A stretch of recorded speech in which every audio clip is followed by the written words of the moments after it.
1990s में ना दूरदर्शन में एक सुपर हीरो शो आती थी जिसका नाम था शक्तिमान।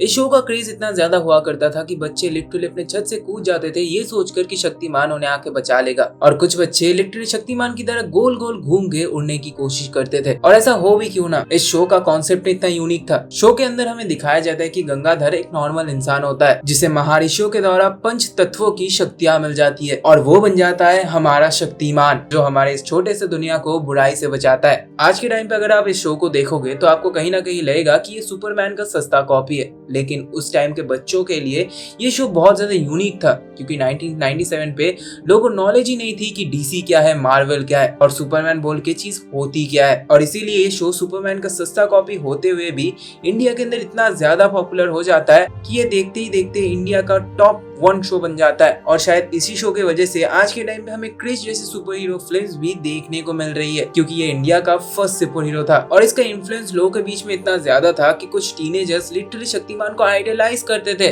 उनका पोस्टर अपने घर पे लगा देते थे और अपने लाइफ को शक्तिमान के प्रिंसिपल्स के ऊपर जीते थे। लेकिन यहीं पे आपके दिमाग के अंदर एक सवाल आ रहा होगा, अगर इसकी फैन बेस इतनी ज्यादा तगड़ी थी और इसकी स्टोरी लाइन भी इतनी ज्यादा मस्त हुआ करती थी तो आखिर ये शो बंद क्यों हो गया? आखिर शक्तिमान का डाउनफॉल हुआ कैसे? देखो, इसके पीछे बहुत सारे रीजन है और उसी को समझने के लिए हमें ये समझना पड़ेगा कि शक्तिमान असल में बनाई क्यों गई थी। देखो, ये बात है 1996 की, जब मुकेश खन्ना भीष्म पितामह का रोल कर चुके हैं, जिसके बाद मुकेश खन्ना डिसाइड करते हैं कि इंडिया के अंदर सुपर हीरो जॉनर के ऊपर बहुत कम फिल्म्स एग्जिस्ट करते हैं। जो भी फिल्म्स एग्जिस्ट करते हैं उसके अंदर कोई स्टोरी लाइन नहीं होती है, जिस वजह से मार्केट में एक बहुत बड़ा गैप उनको देखने को मिलता है। और इसी विजन के साथ उन्होंने शक्तिमान को लॉन्च किया। शो के रिलीज होने के बाद ही ये ब्लॉकबस्टर बन गया, क्योंकि इस शो के अंदर हमें बस स्टोरी लाइन और सुपर हीरो एलिमेंट्स ही नहीं दिखाए जाते थे, जहाँ भी ये स्टोरी लाइन हमें इतनी ज्यादा रॉ लगती थी क्योंकि इसके अंदर पंच तत्वों की बातें हो रही है और पावर्स महर्षियों से आ रही है, जो सुनने में जस्टिफाइड भी लगता है, क्योंकि 1997 पे लोग काला जादू और ऐसे चीजों पे बहुत ज्यादा मानते थे और इसी वजह से इसकी पॉपुलैरिटी बच्चों के बीच में बहुत ही ज्यादा बढ़ गई थी।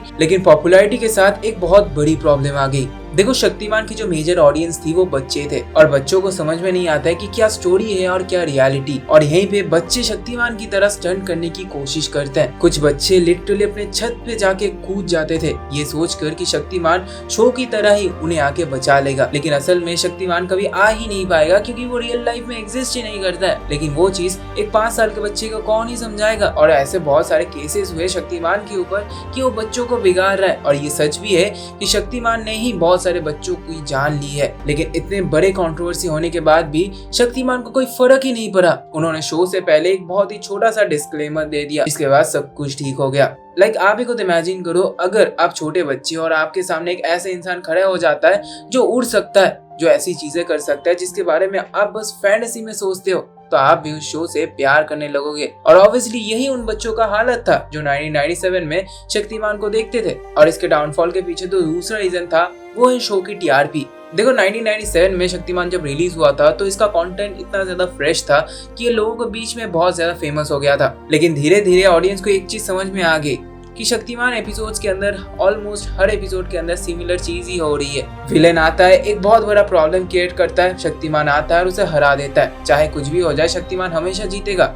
मैं मानता हूँ कि कुछ ऐसे एपिसोड्स थे जहाँ पे शक्तिमान हार जाता है या फिर हारने लायक बन जाता है, लेकिन एंड में शक्तिमान तो जीत ही जाता है ना। जिस वजह से स्टोरी लाइन के अंदर जितने भी ट्विस्ट और टर्न क्यों ना लगा दिए जाए, एंड में सबको पता था कि शक्तिमान हमेशा जीतेगा, क्योंकि नेक्स्ट दिन शक्तिमान का एपिसोड आएगा ही आएगा। और धीरे धीरे जो 1997 में बच्चे थे वो 2003 आते आते टीनेजर्स बन गए और उनके बीच में शो को लेके इंटरेस्ट धीरे धीरे कम हो गई, और जिस वजह से ये शो 2003 आते आते अपने बहुत सारे व्यूअर्स को खो देती है। और इसी से इसका डाउनफॉल का नेक्स्ट सीजन आता है, फाइनेंशियल इश्यूज। देखो, 2003 के टाइम पे वीएफएक्स बहुत ज्यादा महंगा हुआ करता था। भले ही आज आपको देख के लग रहा हो कि ये वीएफएक्स चीप और घटिया दिखता है, लेकिन फिर भी इसी वीएफएक्स को बनाने के लिए मुकेश खन्ना बहुत ज्यादा पैसे खर्च करते थे। और आपको मैंने जैसे बताया, 2003 आते आते शो की टीआरपी भी कम हो गई और यहीं पे दूरदर्शन चैनल ने शक्तिमान के साथ बहुत ज्यादा बुरा किया। उन्होंने शक्तिमान की ब्रॉडकास्ट फीस 2x क्या 10x कर दी, क्योंकि दूरदर्शन चैनल के अंदर लोग बस शक्तिमान को ही देखने आते थे।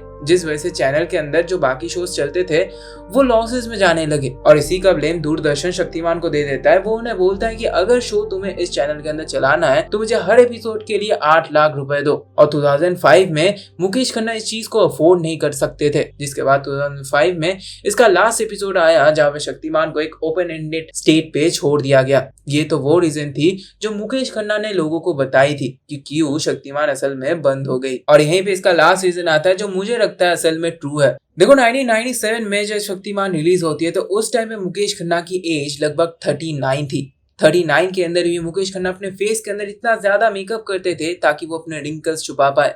और 2005 आते आते शक्तिमान की एज बहुत ज्यादा हो जाती है और जिस वजह से कहीं ना कहीं लोगों को ये फील होने लगा था कि मुकेश खन्ना इस रोल के लिए सूट नहीं कर रहे थे। और मुकेश खन्ना ये नहीं चाहते थे कि कोई और बंदा शक्तिमान बने, क्योंकि शक्तिमान उनके दिल के साथ इतना ज्यादा जुड़ गया था। और जिस वजह से मुकेश खन्ना इस रोल को गेट कीप करने के लिए इस शो को बंद कर देते हैं। लेकिन जिसके बाद मुकेश खन्ना के लाइफ में भी कोई पॉजिटिव इम्पैक्ट आया ही नहीं। वो हमेशा भी जहां भी जाते थे, जिस भी रोल को करने के लिए जाते थे, वहां पे लोग उन्हें शक्तिमान की तरह ही परसीव कर रहे थे, जिस वजह से उनके करियर ग्राफ ऐसे से ऐसे चला गया। उनको काम ही नहीं मिल रहा था। लोगों को घंटा फर्क नहीं पड़ता था कि मुकेश खन्ना कोई दूसरा रोल भी कर रहे हैं, उन्हें बस शक्तिमान ही देखना था। जिस वजह से मुकेश खन्ना इस चीज को देखते हुए अपने यूट्यूब चैनल पे शक्तिमान के अलग अलग मूवीज को डालते हैं, लेकिन उसके अंदर वीएफएक्स इतनी ज्यादा गंदी होती है कि लोग उसे छूते ही नहीं है। भले ही उसकी स्टोरी लाइन कितनी भी अच्छी क्यों ना हो, लोग उसके अंदर वो पुरानी शक्तिमान की फील नहीं आती है, क्योंकि वहां पे एक चीज मिसिंग थी, वो 90s का टाइम और सीसीआर टीवी के अंदर शक्तिमान को स्कूल से आने के बाद देखने का मजा।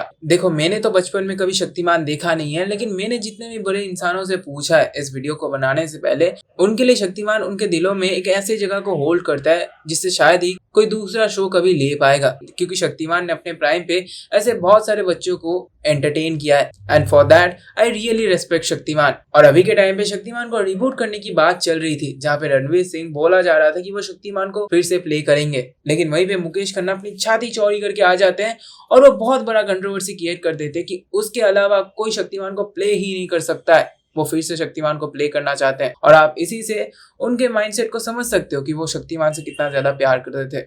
और आपको इसके बारे में अगर अच्छे से जानना है तो मैंने इस वीडियो के अंदर वो बहुत ही अच्छे से एक्सप्लेन किया है। और अगर आपको ये वीडियो अच्छा लगे तो एक लाइक जरूर से करके जाना एंड कमेंट्स में जरूर बताना आपका क्या राय है इसके ऊपर।